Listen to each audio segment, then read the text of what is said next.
Good morning guys. Ito guys, live stream tayo. Pagtyagaan ko na to si ano guys. Pagtyagaan ko na to si Bogart di Mapilis. Hindi ko alam kung totoong pangalan niya guys. Ah,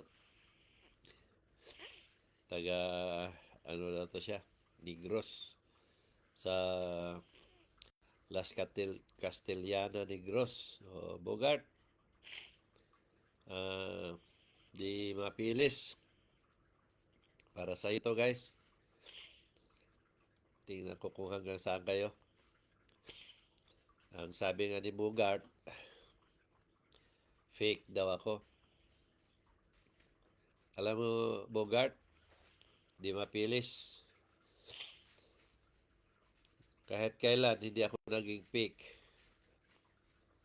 Hindi ako kailangan naging fake, kumbaga. Kahit kailan, hindi. Bakit? Totoong pangalan ko to eh. Narciso Olalo, ito. At never kayo makakita sa mga live ko o sa mga mukha ko na gumamit ako ng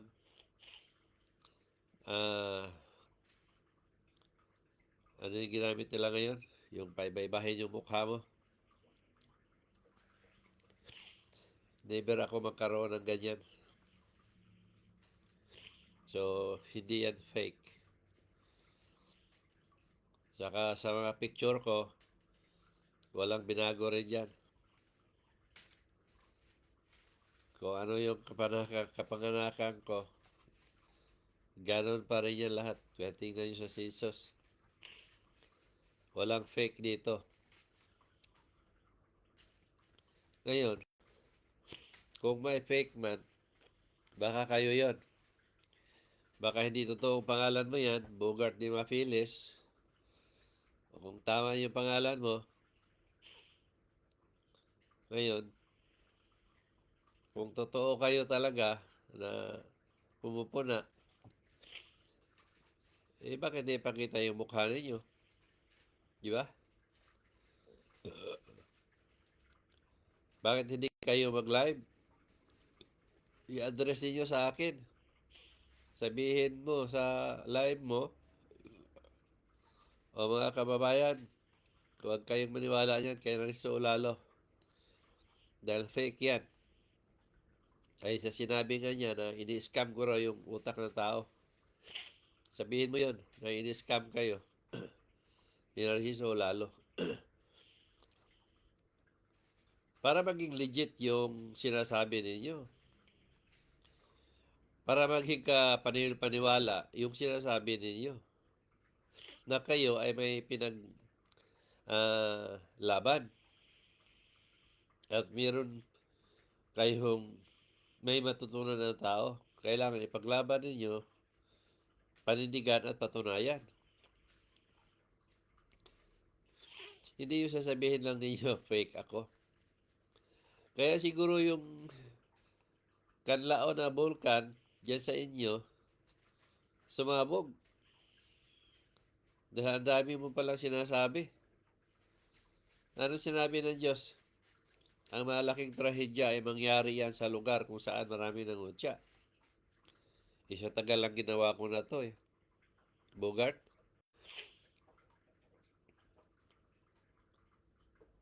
Mula pa ako ng 2010. Alisin ko na lang yung 2010 hanggang 2013. 12. Kasi 13 kasagsagan ako sa Facebook. Isipin niyo kung ilang taon yun. 14 years. Kumbaga. Isipin niyo gano'ng katagal yun. Huwag mo sabihin na hindi ito kumalat. Nasa lahat ng social media ako. Kung isipin mo mabuti. Paano ako naging fake? Lantaran ako sa mga tao. Nagkrusada ako ng gamot ng personal kahit saang lugar. Isipin nga ninyo yan, oh. Kung fake ako, sa Kamigi, nakaapat na krusada ako sa mga court. Sa Bonbon Kamigin, sa Sagay Kamigin. O, isipin mo yan. Kung fake ako. 4 na bisis o 5 sa Kamigin. Sa Cagayan de Oro, naka-6 yata ako o 5. O, sa Makabalan, sa Taguluan, sa Bugo. O, isipin niyo yan. Kung fake ako. Lumalakad ako na walang bodyguard. Walang gwardya. Na mukhang bibig ko yung mga pare at pastor ay manluloko, manlilinlang at mapanglamang sa kapwa. At ako mismo ang nagsasabi sa mga tao o sa social media na ang sabi ng Diyos, ang mga pare at pastor ay binansagan ng number 1 makasalanan. Isipin niyo mabuti yan, Bogart. Sa Bohol, nakailang krusada ako. Palagay ko na lang, mga 4 o 5. Sa Dawis at sa Kasagmilaran, ilang beses yun. Sa Bingang, meron. Ngayon, sa Cebu, naka-4 o 5 beses ako sa Cebu. Sa Ginabsan, Cebu City, at saka sa Balamban. Sa Ginabsan, naka-2 yata o 3. O 2. Sa Balamban, 2. O isipin niyo yan. Bogart, di mapilis. Ngayon sa Maynila, nakailan ko sa Maynila. Naka-4 din siguro. O 5. Sa Tagaytay, bago sumabog yung,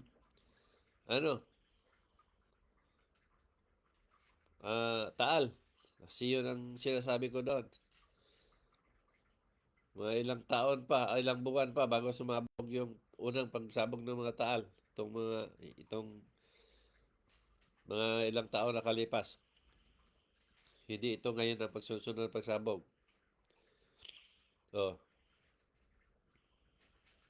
Sa Pasay, nagkaroon ako ng krusada sa Pasay.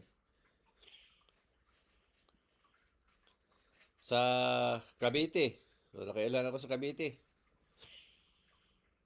Sa Bataan, meron ako sa Bataan. Sipin mo mabuti yan. Bugart.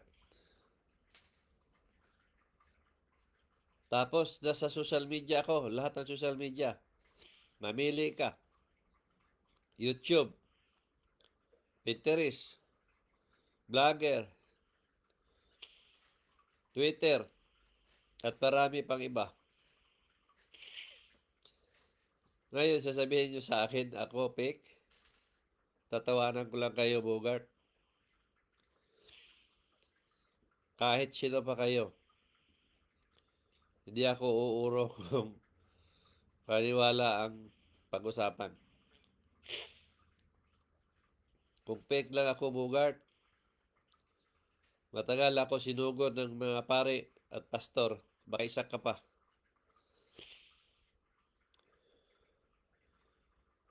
Pinagmumura ko na nga yung mga pare at santo papa ninyo. Marinig mo yung mga live ko. Lumalaban ako ng firing squad. Kung sino may gusto. Kung hindi nyo kayang patunayan, kayo ang i-firing squad. Sinasabi ninyo na kayo ang tunay at totoo o kausap ang Diyos o pinag-utusan, then tapatan ko. Bawat sinasabi ninyo na hindi nyo kayang patunayan, isang bala. Tumbok sa puso ng tao. Para matulukan yung sinasabi natin. Kung hindi ako totoo, para matulukan. At kayo din, para matulukan. Yung post ko na yan, Bogart. 2013 pa siguro yan. Nahalaban ako ng firing squad. Well, hindi ko tinanggal yan sa Facebook. Katunayan. Hindi ako marunong matakot. Dahil tunay at totoo akong pinag-utusan ng Diyos.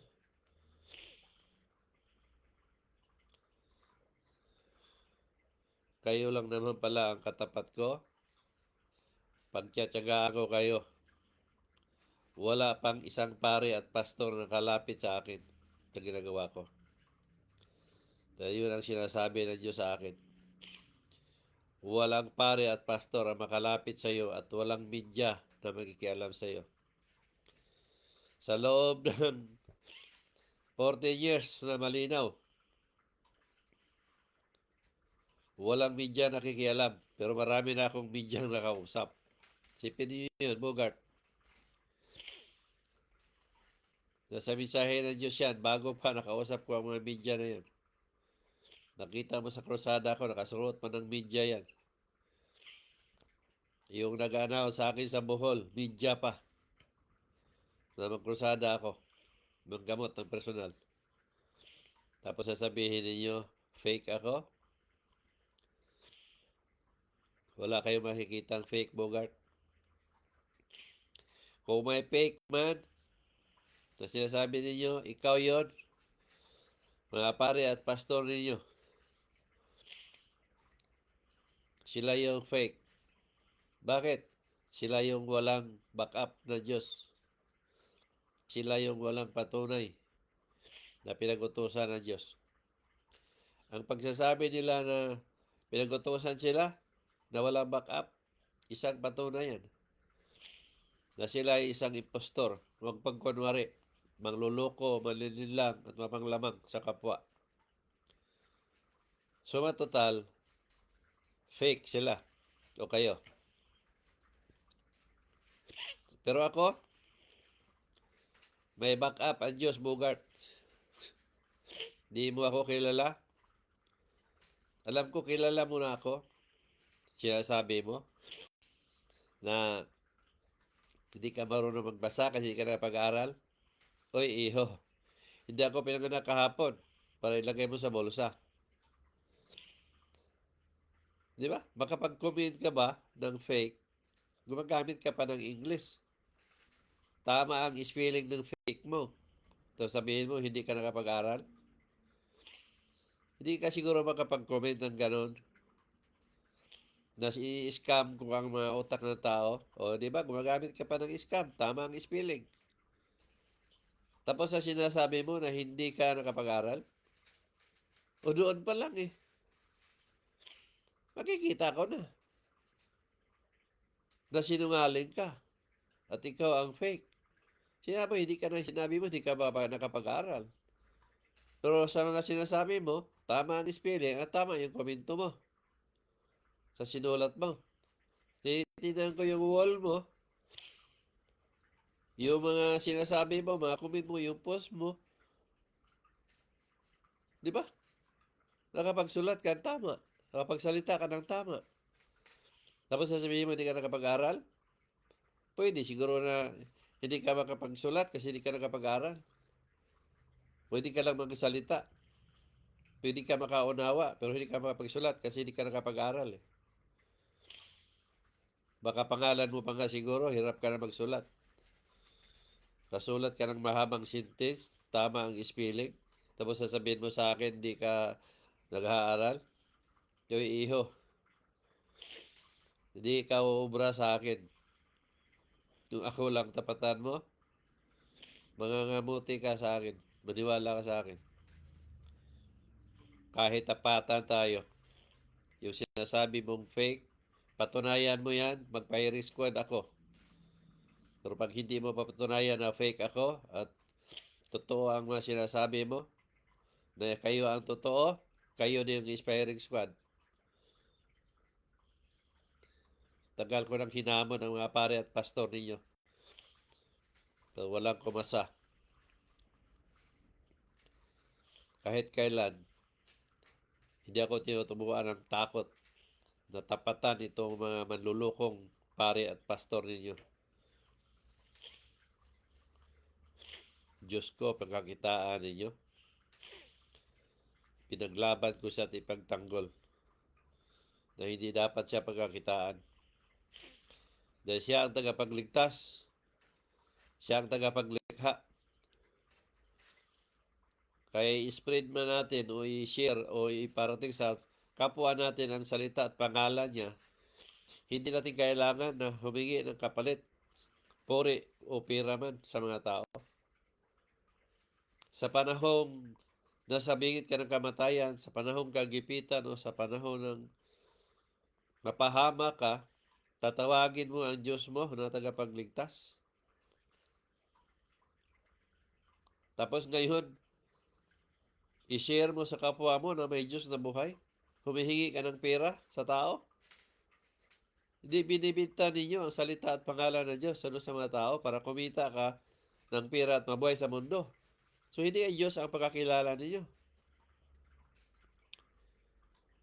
Di ba? Kayo ang fake.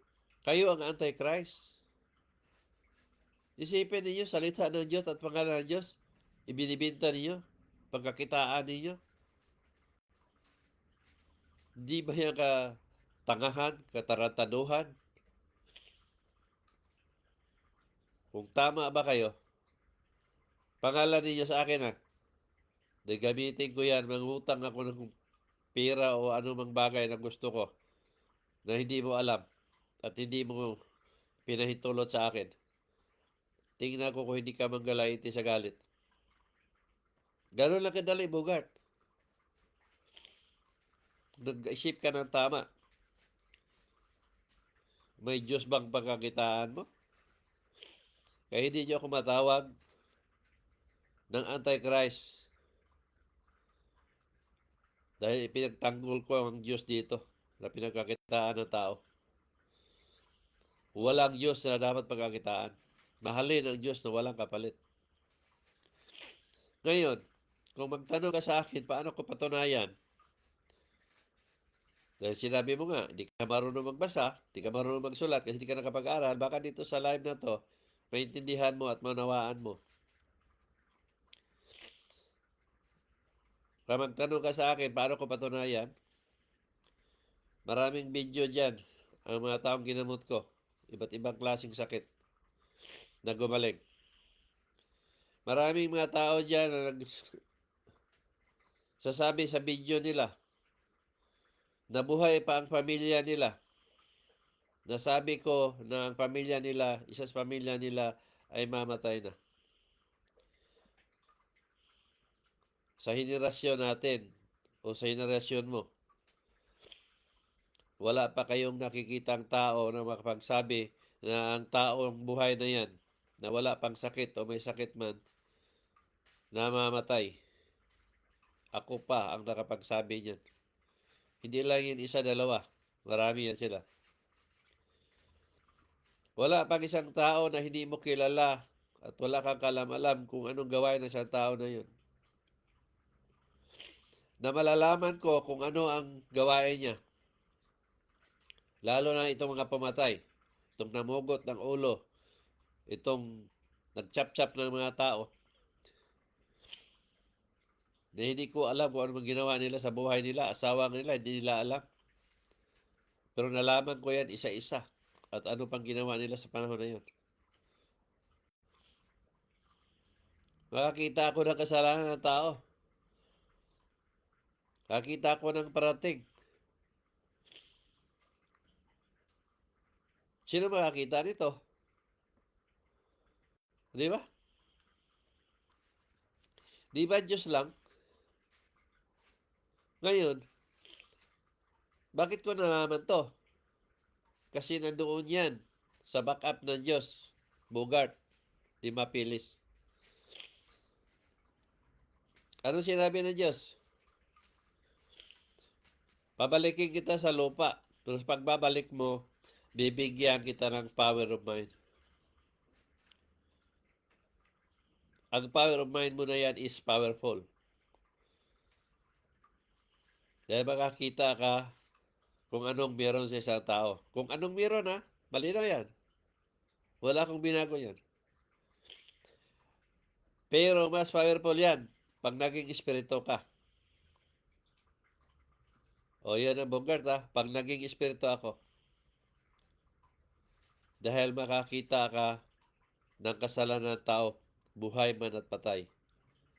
At higit sa lahat, makakita ka ng parating. At ito yung pahabol ko, Bogart. pag masubrahan ang pangungutya ng isang tao, maniwala ka o hindi, marami na akong pinalo. At nakikita ko rin si Jesus Christ mismo ang mamalo habang pinapanood ko ang taong nangungutya.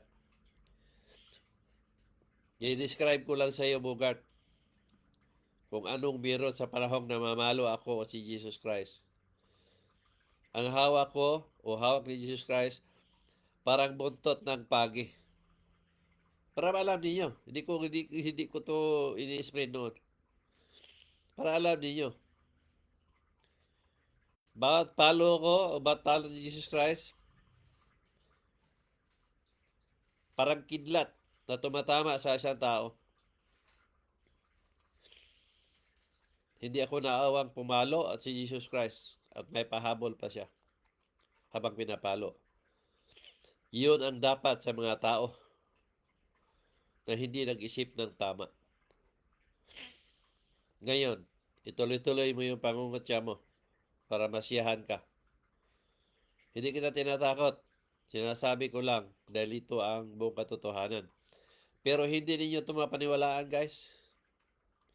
Kasi wala pang nakita na pinalo. Pero sa lahat ng nangutya, halos daan o daan at higit pa sa nakilala ko na naglaho na parang bula nasa ilalim na ng hukay. Meron dyan 2 pastor kung kita ninyo. Ang kabaong na dyan. Totoo po yan. Talagang namamalo ako.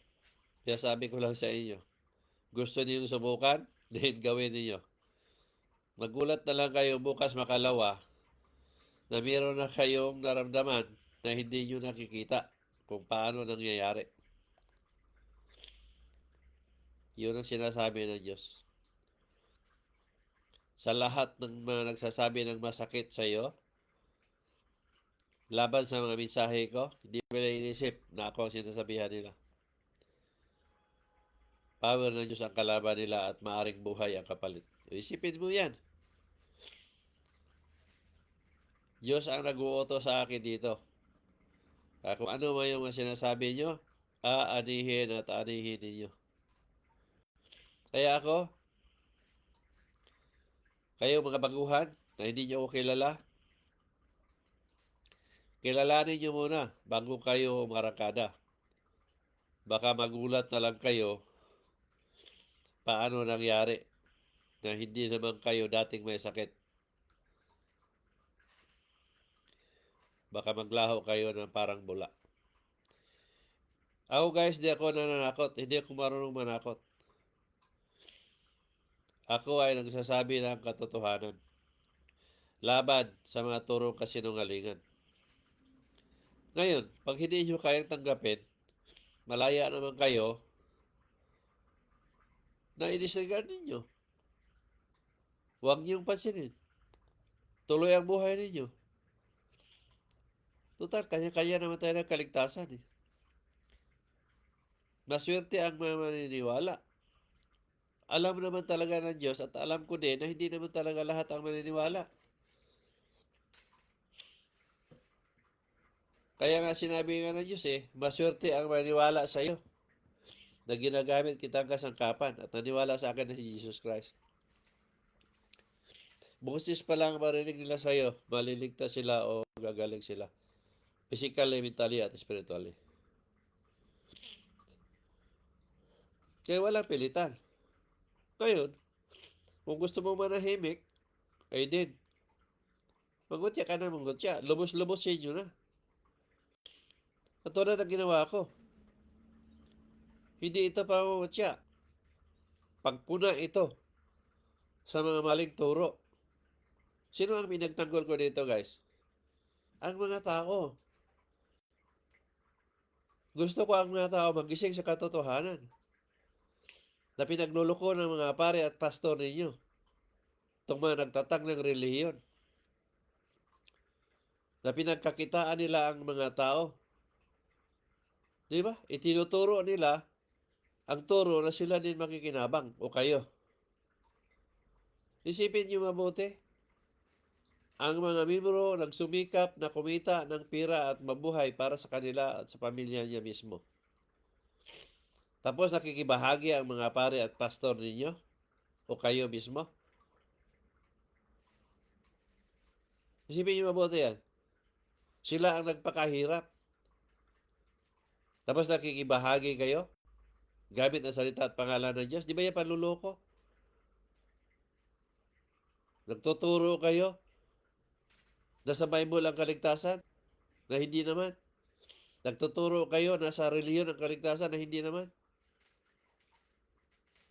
Yung mga tinuturo ninyo, pamisa, pandasal, para makapagligtas na hindi naman. Di ba yan panluloko? Ang kakapal ang mga mukha ninyo, mga pare ninyo, mga pastor ninyo, ang kakapal ang mga mukha niyan. Ang tagal ko na pinagsigawan ito na manluluko ang mga taong ito, manlilinlang sa kapwa, mga ripis, mga molestya. Bakit hindi niyo ko punain ang harap-harapan? Tapatan tayo kung saan kayo naging tama.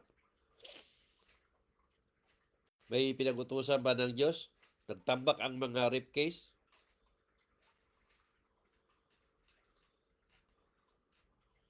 Yun ba yung pinag-utusan ng Diyos sa inyo?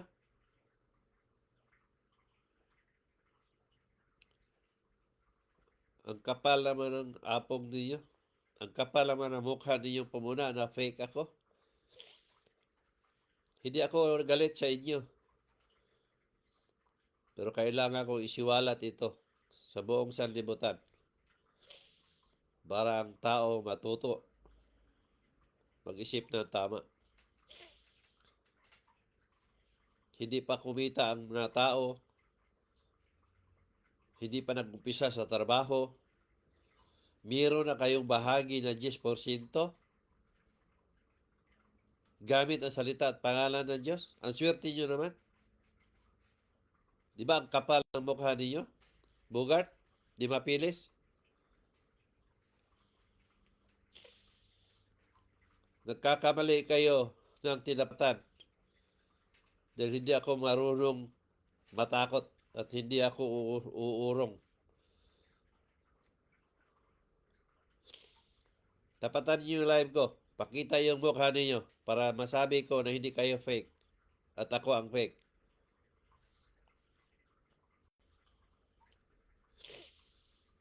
Kung kayo lang naman,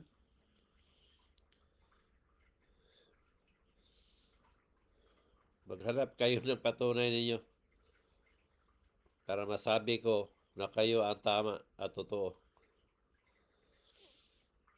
Pagtsatsagaan ko kayo, maniwala kayo sa akin.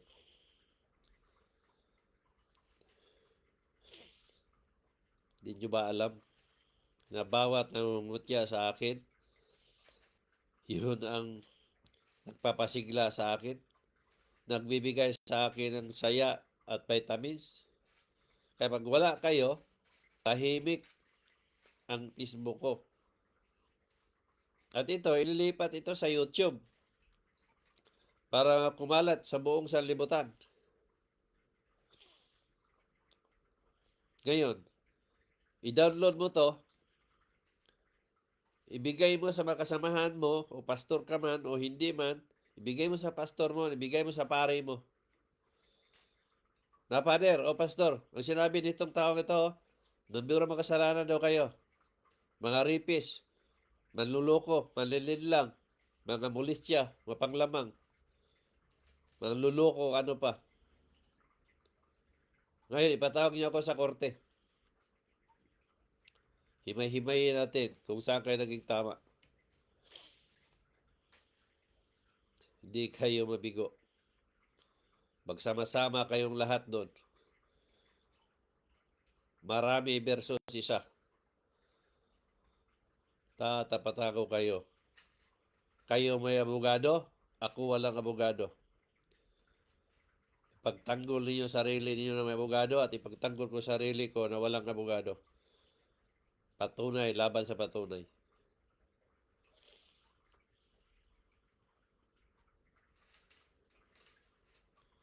Hindi ko kayo uurukan kung paniniwala ang pag-usapan. Pinag-utos sa akin ng Diyos ito para iligtas ang mga tao na lubog sa kasalanan dahil sa mga maling turo.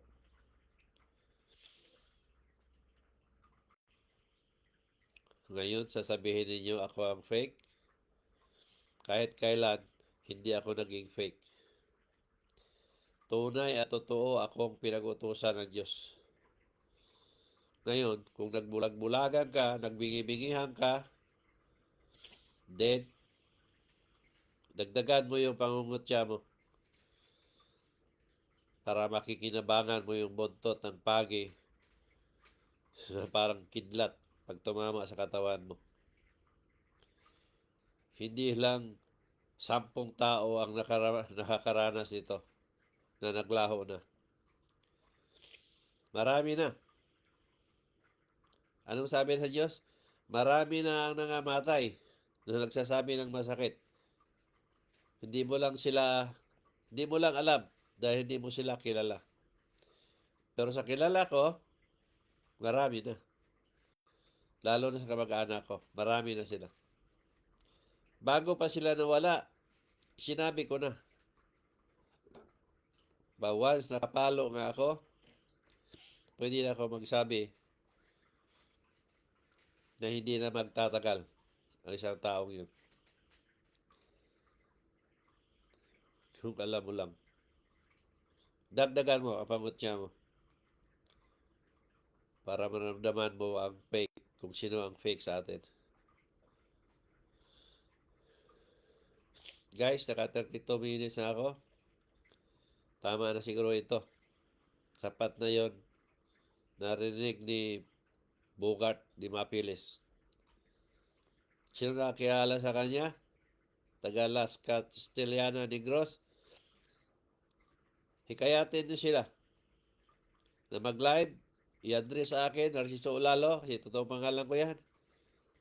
I-tag ninyo ako, i-post nyo sa wall ko kasi nakapublic ako para makita ko na hindi pala siya fake at ako ang fake. Ganun lang.